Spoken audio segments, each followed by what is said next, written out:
நாம் எல்லாரும் கர்த்தரை ஸ்தோத்திரம் பண்ணலாம். ஸ்தோத்திரம் ஸ்தோத்திரம் ஸ்தோத்திரம் ஸ்தோத்திரம் ஸ்தோத்திரம் ஸ்தோத்திரம். நன்றியோடு நாங்களும் துதிக்கிறோம். இந்த கிருபைக்காக ஸ்தோத்திரம், தயவுக்காக துதிக்கிறோம், அன்புக்காக துதிக்கிறோம். நம்முடைய வல்லமைக்காக, அபிஷேகத்திற்காக, ஆவிக்குரிய ஆசீர்வாதங்கள் நன்மைகளுக்காக, இந்த தெய்வ பிரசனத்துக்காக துதிக்கிறோம். ஸ்தோத்திரம் ஸ்தோத்திரம் ஸ்தோத்திரம். நல்லவர், இந்த கிருபை என்றும் உள்ளது. அல்லேலூயா. சர்வ வல்லவரே ஸ்தோத்திரம் ஸ்தோத்திரம் ஸ்தோத்திரம் ஸ்தோத்திரம். அல்லேலூயா. ரேகபல தீலப சந்தர தீலப அம்பர தீலப சங்கர தீலபரப. அல்லேலூயா அல்லேலூயா அல்லேலூயா. உமக்கு ஸ்தோத்திரம் ஸ்தோத்திரம் ஸ்தோத்திரம். கர்த்தருக்கு மகிமை உண்டாகட்டும். என்று ஜூன் 14 ஏசியர் சபைக்கு கர்த்தர் கொடுக்க செய்தியை நாம் தியானிக்க இருக்கின்றோம். அதன் முன்பாக பாஸ்டர் பீட்டர் கிருஷ்ணா அவர்கள் ஜெயிப்பார்கள். ஸ்தோத்திரம் ஆண்டவரே, பரலோக பிதாவே, துதிக்கிறோம், நன்றி செலுத்துகிறோம். ஆண்டவரே, இந்த காலை ஆராதனை நேரத்துக்காக ஸ்தோத்திரம் ஆண்டவரே. கர்த்தரைகள் நடுவில் இருக்கிறதற்காக ஸ்தோத்திரம். எங்கே 2 பேராவது 3 பேராவது என் நாமத்தினாலே கூடியிருக்கிறார்களோ அங்கே ஒரு நடுவில் இருக்கிறேன் என்று சொன்னவர் கர்த்தரைகள் நடுவில் நீர் இருக்கிறதற்காக ஸ்தோத்திரம் ஆண்டவரே. ஆராதனை முழுவதும் கர்த்தரை ஆசீர்வதித்து தரும்படி கர்த்தருடைய கரத்தில் ஒப்பு கொடுக்கிறோம் ஆண்டவரே. ஸ்தோத்திரம். தொடக்க முதல் முடியவரை ஆண்டவரே உங்களுடைய கரத்தில் கொடுக்கிறோம் ஆண்டவரே. ஸ்தோத்திரம். பரிசுத்த ஆவியானவரே, எங்கள் நடுவில் நீர் வல்லமையாய் கிரியை செய்து தேவனுடைய சித்தம் எங்கள் நடுவில் நிறைவேறும்படி நீர் கிரியை செய்வதற்காக நன்றி ஆண்டவரே. வீட்டில் அமர்ந்து கர்த்தருடைய சமூகத்திலே அமர்ந்து நான் கர்த்தர் எனக்கு காத்திருக்கிறவர்கள் வெட்கப்படுவதில்லை என்று சொல்லுது ஆண்டவரே. உமக்கு காத்திருக்கிற உங்களுடைய பிள்ளைகள் ஒவ்வொருத்தரையும் கூட ஆண்டவரே இந்த ஆராதனை மூலமாக ஆசீர்வதிக்கிறது, அவர்கள் மூலமாக உங்களுடைய நாமம் மகிமைப்படுகிறதற்காக ஸ்தோத்திரம். எல்லா தடைகளையும் நீக்கி போடுங்க. பாடல் வேலைக்காக ஸ்தோத்திரம், செய்தி வேலைக்காக எல்லாவற்றையும் ஆசீர்வதித்தாங்க. எங்களோடு கூட நீங்க பேசுங்க ஆண்டவரே. கர்த்தருடைய வார்த்தையை ஆண்டவரே கர்த்தருடைய நாமத்தினால் உயர்த்தத்தக்கதாக ஆண்டவரே இந்த நேரம் ஆசீர்வாதமாக மாற்றுகிறதற்காக பார்க்கிற ஒவ்வொருத்தரையும் கூட பங்கு பெறுகிற ஒவ்வொருத்தரையும் கூட நீங்க ஆசீர்வதிங்க. இயேசு கிறிஸ்துவின் நாமத்தில் ஜெபிக்கிறோம். ஆமென். கர்த்தர் ஜெபத்தை கேட்டபடினால கர்த்தர் ஸ்தோத்திரம் பண்ணோம். ஸ்தோத்திரம் ஸ்தோத்திரம் ஸ்தோத்திரம்.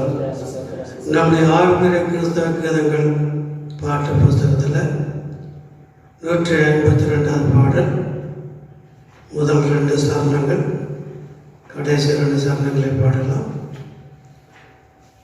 இஸ்ரவேலின் ஜனமே என்றும் இடரிட வேண்டாம், யெகோவாவும் தெய்வமானா ஏதும் பயம் வேண்டாம், யெகோவாவும் தெய்வமானா ஏதும் பயம் வேண்டாம். ஓங்கும் புயலும் பலத்த கரமும் நம் பக்கத்தில், ஓங்கும் புயலும் பலத்த கரமும் நம் பக்கத்தில், தாங்கும் கிருபை தயவு இரக்கம் தாராளமாயுண்டு, தாங்கும் கிருபை தயவு இரக்கம் தாராளமாயுண்டு. இஸ்ரவேலின் ஜனமே என்றும் இடரிட வேண்டாம், யெகோவாவும் தெய்வமானா ஏதும் பயம் வேண்டாம், யெகோவாவும் தெய்வமானா ஏதும் பயம் வேண்டாம். அவன் கைக்கு எடுத்து மீட்ட வரகாட்டுக்குடி, அவன் கைக்கு எடுத்து மீட்ட வரகாட்டுக்குடி, ஆரம் மோசே என்று நல்ல ஆசாரியருண்டு, ஆரம் மோசே என்று நல்ல ஆசாரியருண்டு. இஸ்ரவேலின் ஜனமே என்றும் இடரிட வேண்டாம், யெகோவாவும் தெய்வமானா ஏதும் பயம் வேண்டாம், யெகோவாவும் தெய்வமானா சத்துக்களை சிதறடித்த சர்வவல்ல தேவன். சத்துக்களை சிதறடித்த சர்வவல்ல தேவன். யுத்தத்தில் முன்னை நின்று ஜெயமெடுத்தாரே. யுத்தத்தில் முன்னை நின்று ஜெயமெடுத்தாரே. இஸ்ரவேலின் ஜனமே என்றும் திடரிட வேண்டாம். யெகோவாவும் தெய்வமானார், ஏதும் பயம் வேண்டாம். யெகோவாவும் தெய்வமானார், ஏதும் பயம் வேண்டாம். 279 பாட்டில் முதல் 2 சரணங்கள், கடைசி 2 அடிய பாடலாம். கானக பாதை காடமலையும் 279 முதல் 2 சரணங்கள். கானக பாதை காடமலையும் காரிருளை சூழ்ந்திடிலும். கானக பாதை காடும் மலையும் காரிருளை சூழ்ந்திடிலும். மேகத்தம்பம் அகிலே தோன்றும் வேக கடலை முன் செல்லுவார். மேகத்தம்பம் அகிலே தோன்றும் வேக கடலை முன் செல்லுவார். பயப்படாதே கலங்கிடாதே, காரிலேசு காத்திடுவார். பரமகாணா இறந்து சேர்வார், பரமனோர் என்று வாழ்த்திடுவார். பரமகாணா இறந்து சேர்வார், பரமனோர் என்று வாழ்த்திடுவார். கடலை பாரும் இரண்டாய் பிளக்கும், கூட்டமாக கடப்பார். கடலை பாரும் இரண்டாய் நடக்கும், கூட்டமாய் சென்று கடப்பார். சத்ரு சேனை மூழ்கி மாறும், ஜெயம் சிறந்து முன் செல்லுவார். சத்ரு சேனை மூழ்கி மாறும், ஜெயம் சிறந்து முன் செல்லுவார். பயப்படாதே கலங்கிடாதே, காரிலேசு காத்திடுவார். பரமகாணா இறந்து சேர்வார், பரமனோடென்று வாழ்ந்திடுவார். பரமகாணா இறந்து சேர்வார், பரமனோடென்று வாழ்ந்திடுவார். கசந்தமாரா உன்னை கலக்கும், கஷ்டத்தாலும் கடும் சொறியும். கசந்தமாரா உன்னை கலக்கும், கஷ்டத்தாலும் கடும் சொறியும். பிரித்திரும்பி சோர்ந்திடாதே, நன்மை அருள்வார் முன் செல்லுவார். சோர்ந்திடாதே, நன்மை அருள்வார் முன் செல்லுவார். பயப்படாதே கலங்கிடாதே, காரிலேசு காத்திடுவார். பரமகாணா இறந்து சேர்வார், பரமனோர் என்று வாழ்த்திடுவார். பரமகாணா இறந்து சேர்வார், பரமனோர் என்று வாழ்த்திடுவார். புது கனிகள் காணாம் சிறப்பு, வாழும் தேவும் ஓடிடுமே. புது கனிகள் காணாம் சிறப்பு, வாழும் தேவும் ஓடிடுமே. இந்த காணா காண்பிலிருந்து நன்கடைய செல்லுவார். இந்த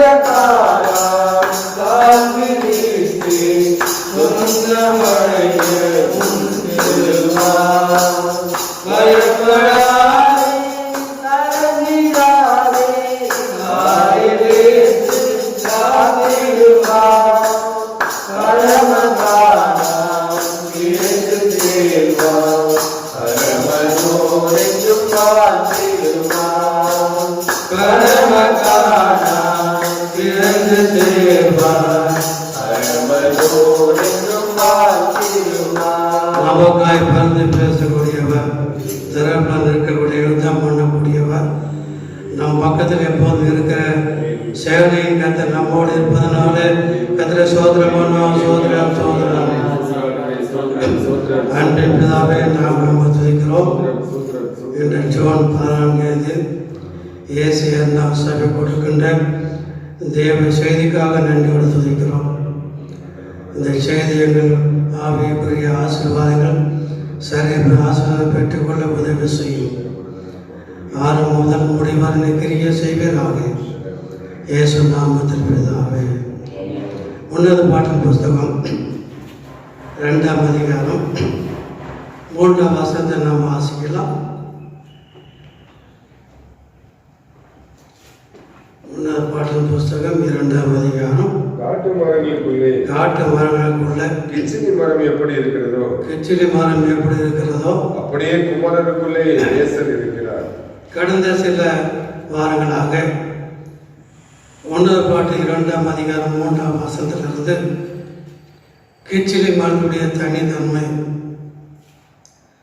நம்முடைய ஆத்மா நேசனுடைய தனித்தன்மை குறித்தும் சபை மக்களுடைய தனித்தன்மை என்ற தலைப்பில் நாம் தியானம் செய்து கொண்டிருக்கிறோம். கடந்த நாட்களில் 2 ராஜாக்கள் 3:12 படி கர்த்தருடைய சமூகத்தில் நிற்கிற நான் என்று சவால் விட்டு சொல்கிற எலிசாவை தனித்தன்மை கொடுத்து நாம் தியானித்து கொண்டு வருகிறோம். அந்த அடிப்படையில் 2 ராஜாக்கள் 4ஆம் அதிகாரம் 1-6 வசனத்தில் நாம் ஆடியிருக்கின்ற பொழுது தீர்க்கதரிசி ஒரு புது மனைவிடைய வாழ்க்கையில் நடந்த ஒரு அற்புதமான நிகழ்வை நாம் பார்த்தோம்.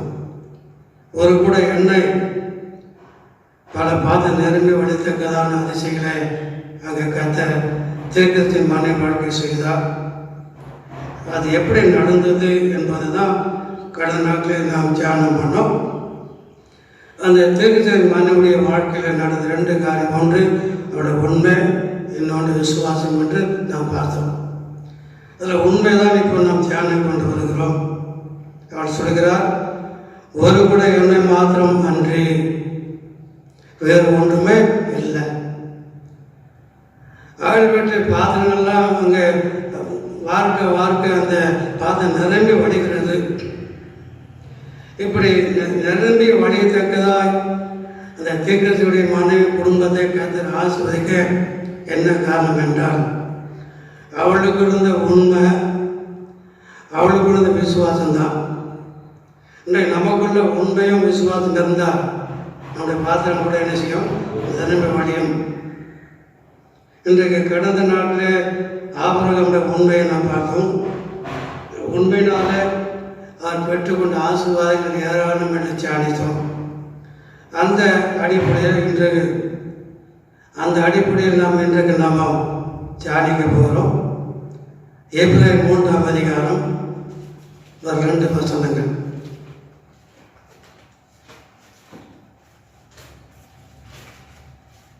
இப்படி இருக்க பரம அழைப்புக்கு பங்குள்ளவர்களாகிய பரிசுத்த சகோதரரே, நாம் அறிக்கை பண்ணுகிற அப்போஸ்தலரும் பிரதான ஆசாரியருமாய் இருக்கிற கிறிஸ்து இயேசுவை கவனித்து பாருங்கள். இங்கே பாருங்கள், மோசே தேவனுடைய வீட்டில் எங்கும் உண்மையுள்ளவனாய் இருந்தது போல உண்மையுள்ளவனாய் இருந்தது போல இவரும் தம்மை ஏற்படுத்தினவருக்கு உண்மையுள்ளவராய் இருக்கிறார். இங்கே நாம் பார்க்கிறோம், மோசையை கொடுத்து அவன் எப்படிப்பட்டவன், உண்மை உள்ளவன் என்று கர்த்தர் சொல்கிறார். இயேசு எப்படி உண்மை உள்ளவராக இருந்தாரோ அதே போல மோசை என்ன செய்கிறாரு, தேவனுடைய வீட்டில் உண்மை உள்ளவராக இருக்கிறார். இந்த இடத்துல மோசையும் உண்மை உள்ளவராக இருக்கிறார்.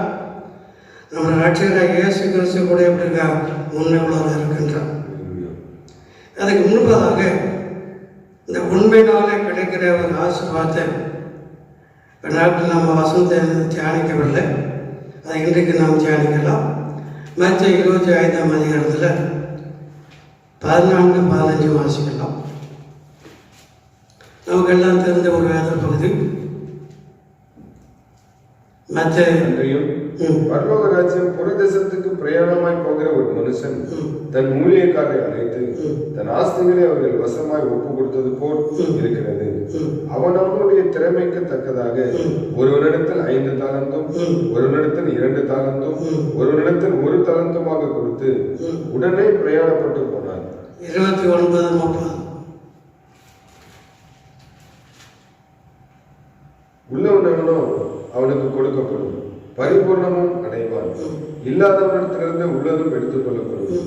பிரயோஜனமற்ற ஊழியக்காரனாகி இவனை புறமான இருளிலே தள்ளி போடுங்கள். இங்கே நாம் பார்க்கிற ஒரு சம்பவம், மிக கவனிக்கக்கூடிய ஒரு சம்பவம். அது 25ஆம் அதிகாரத்தில் ஒரு ஊழியக்காரன் தன்னுடைய ஊழியக்காரனுக்கு என்ன செய்கிறார்? சில தாழ்ந்துகள் கொடுக்கிறார். இந்த 5 தாழ்ந்தை கொடுத்து அதில் நீ முன்னேற வேண்டும், வளர்ச்சி காண வேண்டும் என்று சொல்லி 5 தாழ்ந்தைகளை கொடுக்கிறார். இன்னொருவனுக்கு 2 தாழ்ந்தை கொடுக்கிறார். அதை நீ சம்பாதம் பண்ணி அதை பெருக்கிக் கொள்ளலாம் சொல்கிறார். ஒருத்தர் 1 தான் கிடைக்கிறது. இப்போ காலம் சென்ற பிறகு அவன் திரும்பி வரும்பொழுது 5 தாழ்ந்து வாங்கணும்னு சொல்கிறான். நான் என்ன 5 தாழ்ந்து சேர்த்துருக்கிறேன். அவனை எஜமான் பாராட்டுறார், அவன் உண்மையை பாராட்டுகிறார். அதனால உனக்கு நீ அநேக ஆசீர்வாத சொந்தக்காரனாக இருப்பாய், அநேக நன்மைக்கு சொந்தக்காரனாக இருப்பாய் என்று அவர் பேசுகிறார். 2வது ஒருத்தர் என்ன பண்ணுறான்? 2 தாழ்ந்து வாங்குறான். அவனை 2 சம்பாதிச்சு 4 கொண்டு வந்துறான். அவரையும் பாராட்டுறார், அவனையும் உற்சாகப்படுத்துகிறார். அதுக்கு தக்கவாறு நீயும் ஆசீர்வாதமாக இருப்பாய், உனக்கு பல நன்மை கிடைக்கும், நிச்சயமாக சந்தோஷத்தை நீ பிரவேசிப்பாய் என்று உற்சாகப்படுத்துகிறார். ஆனால் இங்கே நான் பார்க்குறோம், ஒருத்தன் சொல்கிறான் அந்த 1 கொண்டு போய் எங்கே வச்சுட்டா மண்ணில் போட்டு வச்சுட்டான். எஜமான் அவனை கண்டு கோபப்பட்டு அவனை இருளில் கொண்டு போய் வைக்க சொல்லிட்டார். இதெல்லாம் என்ன அறிகிறோம்? உண்மையுள்ள மனுஷன் பரிபூர்ண ஆசீர்வாதம் பெறுகிறான்.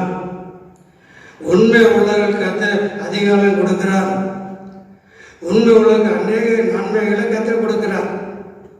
சுருக்கமாக சொன்னால் உண்மை உள்ளவர்களை கர்த்தர் எடுத்து பயன்படுத்துகிறார். உண்மை இல்லாவிட்டால் அந்த ஒரு தாழ்ந்து வாங்கினக்கு என்ன நினச்சிதோ அதை நம்ம கிடைக்கும். அதனால் நாம் என்ன செய்யலாம்னா, இந்த கடைசி நாட்களில் இயேசு போல மோசே போல கர்த்தருடைய வீட்டில் கர்த்தருக்காக எப்படி இருக்க வேண்டும், உண்மையாக நாம் இருக்கும் பொழுது அநேக ஆசீர்வாதங்கள், அநேக நன்மைகள், அநேக கிருபைகள், அநேக வெளிப்பாடுகள், அநேக தரிசனங்கள் இதெல்லாம் நாம் பெற்றுக்கொள்ளலாம். உதாரணமாக இப்போ எபிரேயர் 13:1 வாசித்தது போல இப்போ மோசையை பார்க்கலாமே. வாசிங்க 2ஆம் வசனம். மோசே தேவனுடைய வீட்டில் எங்கும் உண்மையுள்ளவனாய் இருந்தார். மோசே தேவனுடைய வீட்டில் எப்படி இருந்தால் எங்கும் உண்மை உள்ளவனாய் இருந்தார். பின்னாடி நம்ம இயேசு குறித்து பார்க்கலாம். அவர் உண்மையாக இருந்தபடினாலே நான் முன்ன தியானிச்சோம், இந்த அநேகத்துக்கு அதிகமாக இருப்பார். நிச்சயமுடைய மகிழ்ச்சிக்கு சொந்தக்காரனாக இருப்பேன் கற்று சொல்கிறார்ல. என்ன ஆகுமோ 12ஆம் அதிகாரம் 3ஆம் வசனத்தை வாசிக்கலாம்.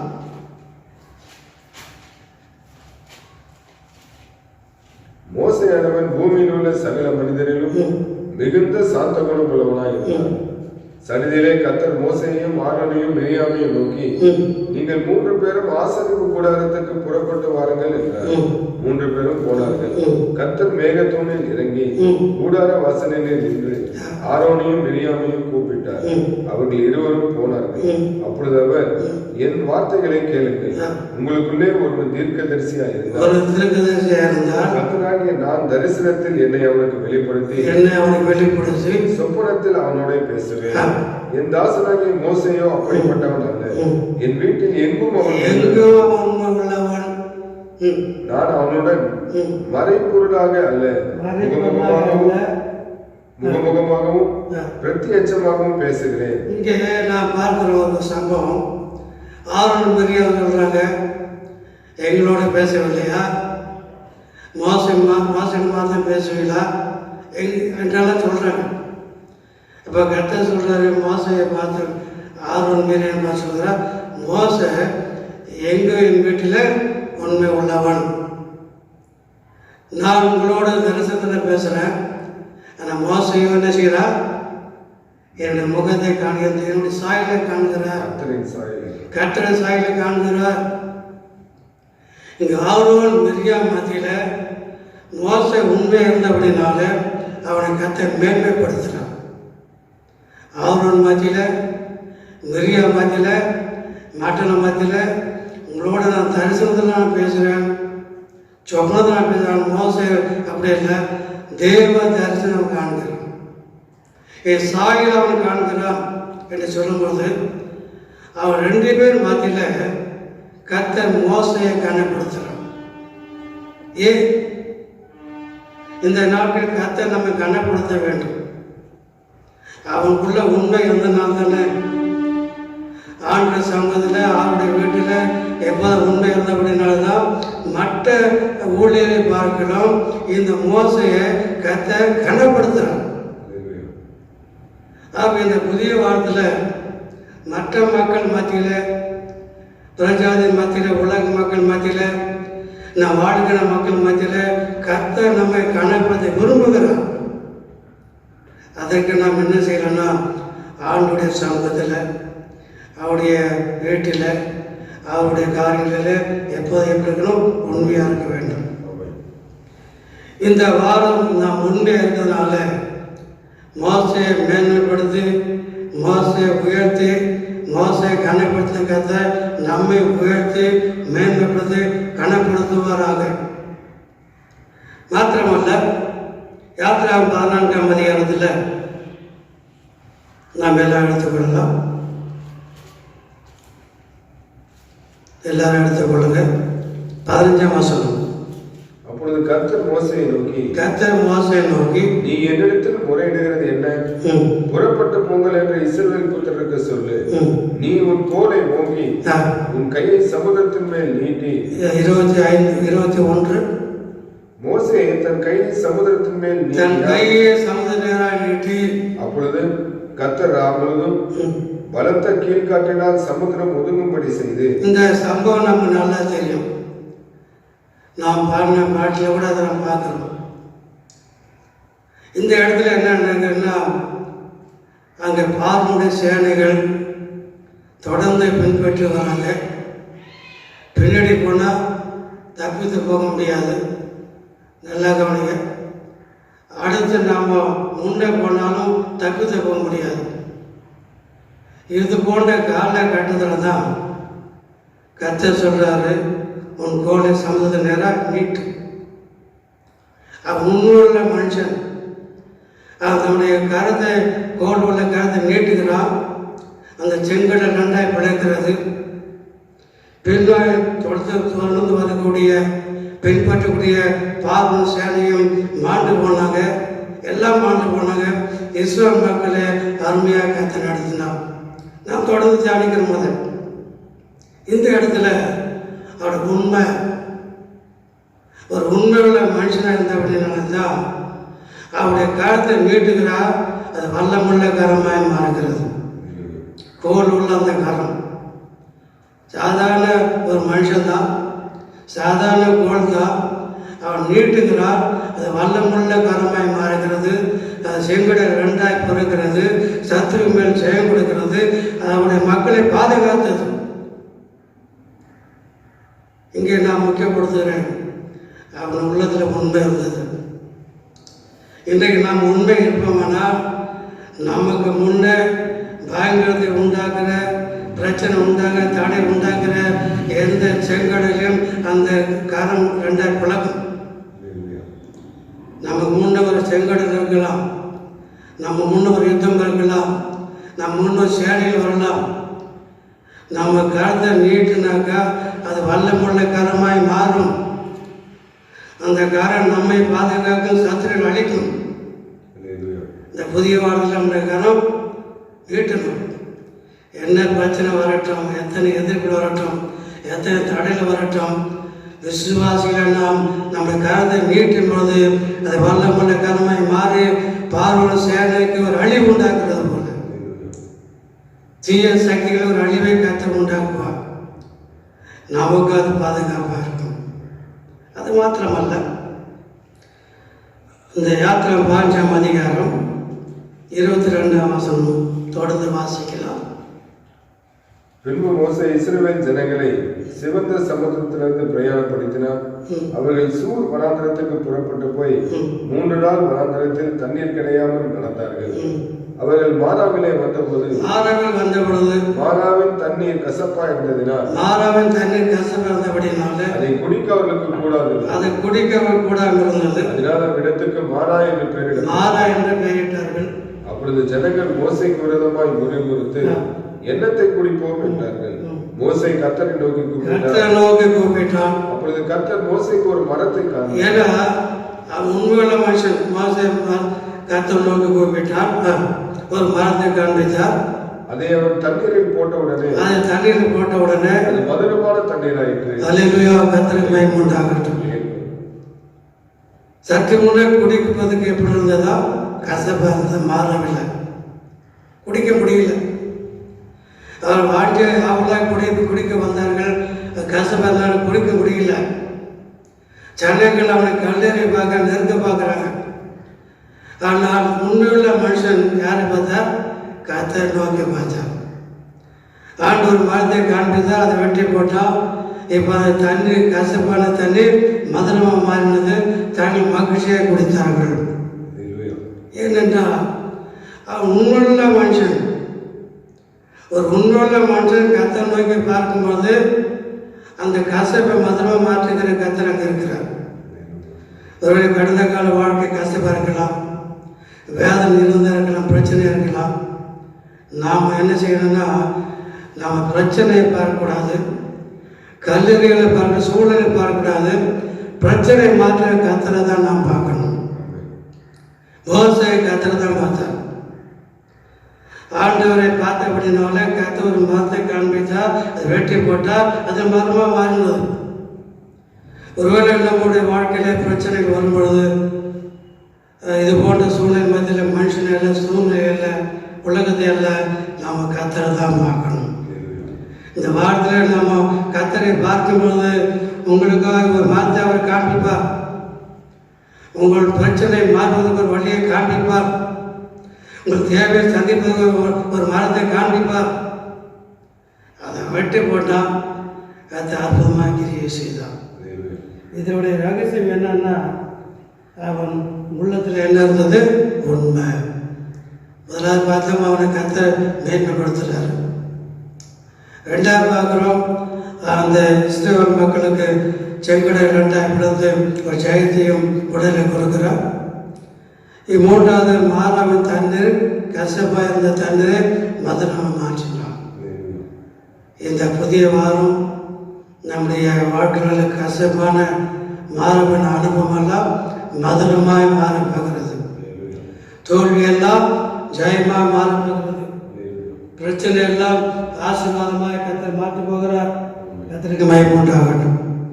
ஏனென்றால் மோசையின் வாழ்க்கையில் நடந்தது என்றால் அவன் உண்மையுள்ள மனுஷன். யாத்திரான் 16ஆம் அதிகாரம் ஒரு 3 வசனங்களை வாசிக்கலாம். இஸ்ரவேல் புத்திரராகிய சபையார் எல்லாரும் ஏரிமை விட்டு பிரயாணம் பண்ணி எகிப்து தேசத்திலிருந்து புறப்பட்ட 2ஆம் மாதம் 15ஆம் தேதியிலே ஏரிமுக்கும் சீனாய்க்கும் நடுவே இருக்கிற சீன் வனாந்திரத்தில் சேர்ந்தார்கள். அந்த வனாந்திரத்திலே இஸ்ரவேல் புத்திரராகிய சபையார் எல்லாரும் மோசேக்கும் ஆரோனுக்கும் விரோதமாக முறுமுறுத்து நாங்கள் இறைச்சி பாத்திரங்கள் அண்டையிலே உட்கார்ந்து அப்பத்தை திருப்தியாக சாப்பிட்ட எகிப்து தேசத்திலே கர்த்தரின் கையால் செத்து போனோமானால் தாவில்லை. அவங்க எதை நினைச்சு பார்க்குறாங்கன்னா எகிப்து. அவங்க இறைச்சி பாத்திரத்தாண்ட உட்காந்து சாப்பிட்டத நினைவுப்படுது. நாங்கள் எகிப்தில் இருந்து செத்து போனால் பரவாயில்லையே, எங்களை அழைத்து கொண்டு வந்தார் கர்த்தர், எங்களுக்கு சாப்பாடு இல்லை, எங்களுக்கு உணவு ஆகாரம் இல்லை, எங்கள் வாழ்க்கை பஞ்சம் என்று மோசைக்கு விரோதமாக முறுமுறுக்கிறார்கள். நாம் கூட ஒரு பிரச்சனை வந்தால் என்ன செய்வோம்? ஒரு வறுமை வந்தால் என்ன செய்வோம்?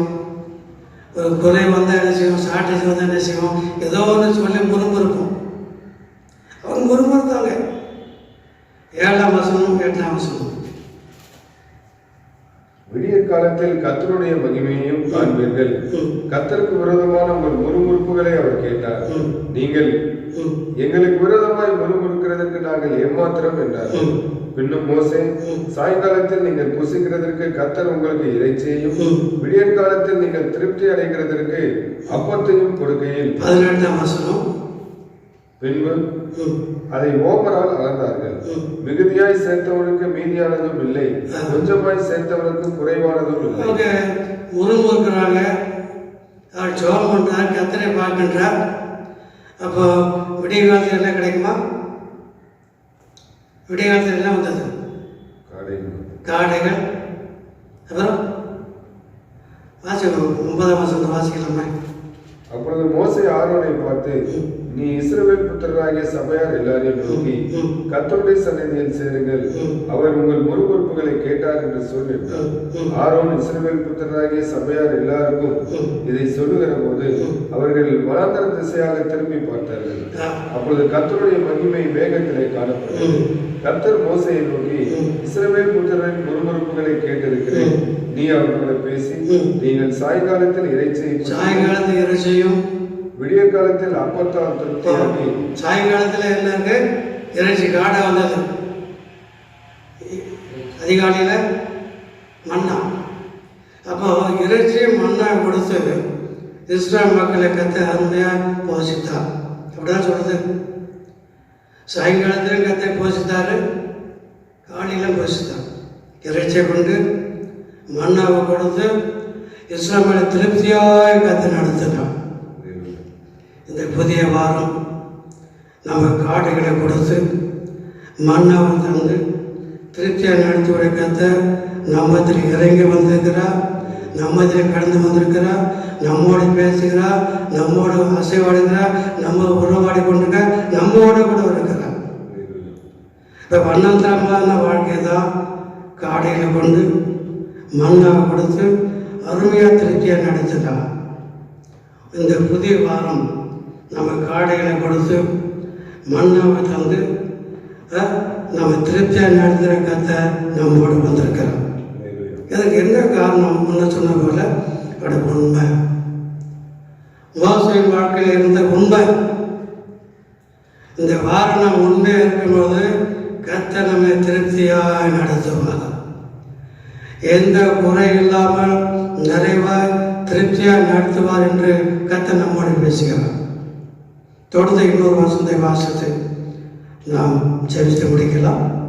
யாத்திராவும் 17ஆம் அதிகாரம் முதல் 2 வசனங்கள் 6ஆம் வசனம். பின்பு இஸ்ரவேல் புத்திரராகிய சபையார் எல்லாரும் கர்த்தருடைய கட்டளையின்படியே சீன் வனாந்தரத்திலிருந்து புறப்பட்டு பிரயாணம் பண்ணி ரெவிதீமிலே வந்து பாளையம் இறங்கினார். அங்கே ஜனங்களுக்கு குடிக்க தண்ணீர் இல்லாமல் இருந்தது. அப்பொழுது ஜனங்கள் மோசையோடு வாதாடி, நாங்கள் குடிக்கிறதுக்கு எங்களுக்கு தண்ணீர் தர வேண்டும் என்றார்கள். அதற்கு மோசே, என்னோட ஏன் வாதாடுகிறீர்கள்? கர்த்தரை ஏன் பரீட்சை பார்க்கிறீர்கள் என்றார். அங்கே ஓரேபிலே நான் உனக்கு முன்பாக கற்பனையின் மேல் நிற்பேன், நீ அந்த கற்பனையை அடி, அப்பொழுது ஜனங்கள் குடிக்க அதிலிருந்து தண்ணீர் புறப்படும் என்றார். அப்படியே மோசே இஸ்ரவேல் மூப்பரின் கண்களுக்கு முன்பாக. இந்த இடத்துல நம்ம குடிப்பதுக்கு என்ன இல்லை, தண்ணீர் பிரச்சனை அன்றைக்கு இருக்கு. இன்றைக்கு மாத்திரம் அன்றைக்கு அந்த பிரச்சனை இருந்தது. தண்ணி கிடைக்கல, முறுமுறுக்கிறாங்க. இஸ்ரவேல் மகளுக்கு அந்த நேரத்துக்கு எதாவது கிடைக்கவில்லை, முறுமுறுப்பாங்க, கல்லெறிவார்கள், ஊழலுக்கு விதமாக பேசுவார்கள். ஏப்பா சொல்கிறாரு, இந்த கண்மலை வந்து நெல் அதை அடி, உனக்கு என்ன கிடைக்கும், தண்ணீர். அவன் கர்த்தர் சொன்னபடியே கண்மலை அடித்தான். அந்த கண்மலை அடித்தோடனே தண்ணீர் வந்தது, சன்னையுடைய தாகம் தீர்க்கப்பட்டது. இதெல்லாம் நம்ம தொடர்ந்து பார்க்கும் பொழுது அவன் உண்மை உள்ள மனுஷன் இருந்தபடினால்தான் அவன் பின்பற்றி ஜனங்களுடைய தாகத்தை அவன் தீர்த்தான்.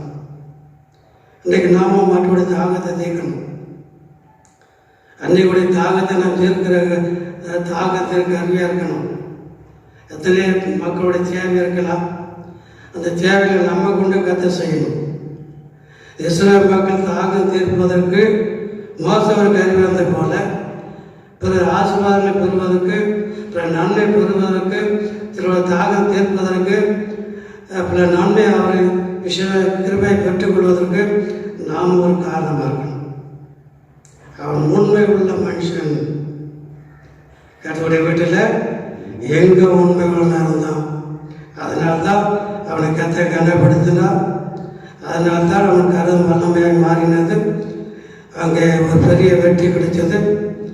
கசப்பான மதுரமான தண்ணீரை மாறினது. யாத்திரை 14 அதிகாரத்தில் இறைச்சியும் மண்ணாக கொடுத்து அருமையாக போஷித்து நடத்தினான். அவருடைய தாகத்தை கத்த தீர்த்தான். இப்படி மோசை மூலம் ஒவ்வொரு நாளும் அற்புதமாக அதிசயமாக கத்த நடத்தினான். இன்றைக்கு மோசை நடத்தின கத்த நம்மை நடத்துவராக. மோசையை கொண்டு எதை செய்தாரோ அதை நம்ம கொண்டு செய்ய வேண்டும். ஆகவே மோசையுடைய தனித்தன்மை இல்லையா, அவர் எப்படிப்பட்டவர், உண்மை உள்ளவர். கண்கள் மூடலாம். கத்த நம்ம கொடுத்த இந்த செய்திக்காக கத்திர சோதரமானோ, சோதரம் சோதரம் சோதரம் சோதரம் சோதரம். அவன் உண்மை உள்ள இருந்தபடினாலே அவனை ஆசீர்வாதத்தை எடுத்து பயன்படுத்தினர். அன்னை பிரயோஜனமாய் மாற்றினர். எங்களை ஆசீர்வதிக்க வேண்டும், எங்களை எடுத்து பயன்படுத்த வேண்டும், அன்னை பிரயோஜனமாய் எங்களை மாற்ற வேண்டும். ஆண்டவரே, நாங்கள் எங்கு உண்மை வளர்க்க உதவி செய்கிறாங்க. இந்த வாரம் முழுவதும் இயேசு அந்த சபையை ரத்தத்தில் வைத்துக் கொள்ளுங்க.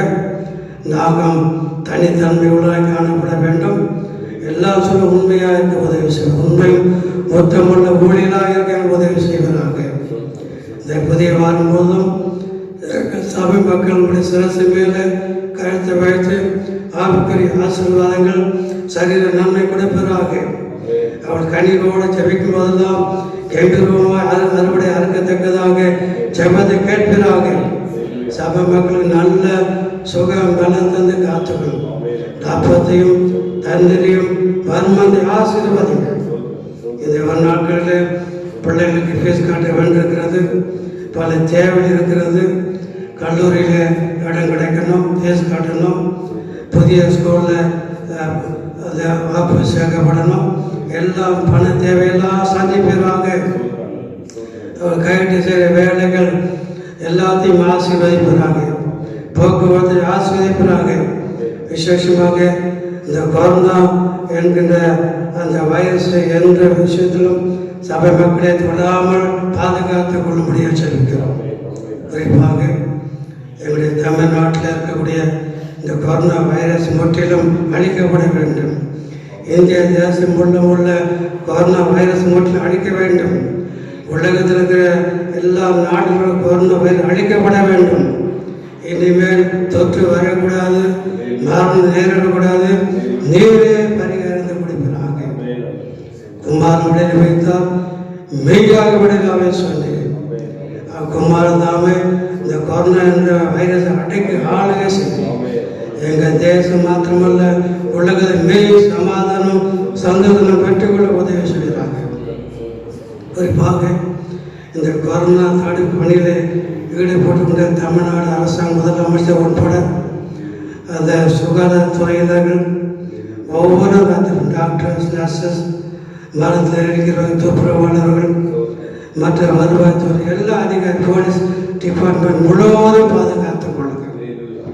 இந்த பணியில் தங்கள் உயிரை தியாகமாக செய்து கொண்டிருக்கக்கூடிய எல்லா மக்கள், அர்ப்பணிப்போடு செய்கிற மக்களுடைய வாழ்வை பாதுகாத்துக் கொள்ளுங்கள். எந்தவித வைரஸை தாக்கக்கூடாது, விட்டு வந்த குடும்பத்தை தாக்கக்கூடாது. எல்லாரும் கத்தில் வைத்துக் கொள்ளுங்கள்.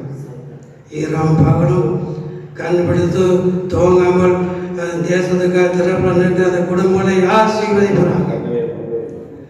இந்த நாளிலே தமிழ்நாடு அரசாங்கம் சிறப்பாக செய்து கொண்டிருக்கிற இந்த பணிக்காக துதிக்கிறோம். அவருடைய நீதியாக ஆசீர்வதிக்கிறாங்க. தொடர்ந்து நாம் அனைவரும் நம்முடைய தேசத்துக்காக செவிக்குடியாக கேட்டுக்கொள்கிறேன். அது மாத்திரமல்ல, கடைசியாக இந்த நாட்கள் ஒருவருக்காக ஒருவர் நாம் செவிக்க வேண்டும், ஒருவருக்காக ஒரு பாரணம் சுமக்க வேண்டும். யாருமே நாம் குறை சொல்லக்கூடாது, ஒரு குருமாக நாம் பேசக்கூடாது. செவிக்க வேண்டும் நம்முடைய வேலை. நல்லமானதை பிடித்துக் கொள்ளுங்க, பொல்லாங்கத்தோடைய யாவையும் விட்டுக் கொள்ளுங்க. உங்களுக்காக நாங்கள் செபிக்கிறோம். தேவை உள்ள மண்டலம் ஃபோன் மூலமாக தொடர்பு கொள்ளலாம். உங்களுக்காக ஆலோசனை கொடுப்போம், செய்வோம். கர்த்தர் சீக்கிரத்தில் பெரிய காரியம் செய்வதாக.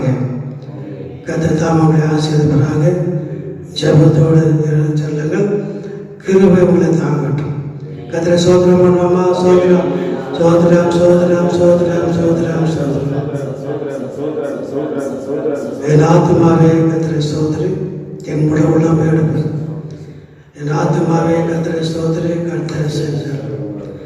நம்முடைய கர்த்தராகிய இயேசு கிருபை, பிதாவாகிய தேவனுடைய அன்பு, பரிசுத்த ஐக்கியம் நம் மனிதரோடு வழங்கப்பட்டு இருப்பதாக. God bless you. கர்த்தருடைய ஆசீர்வாதம்.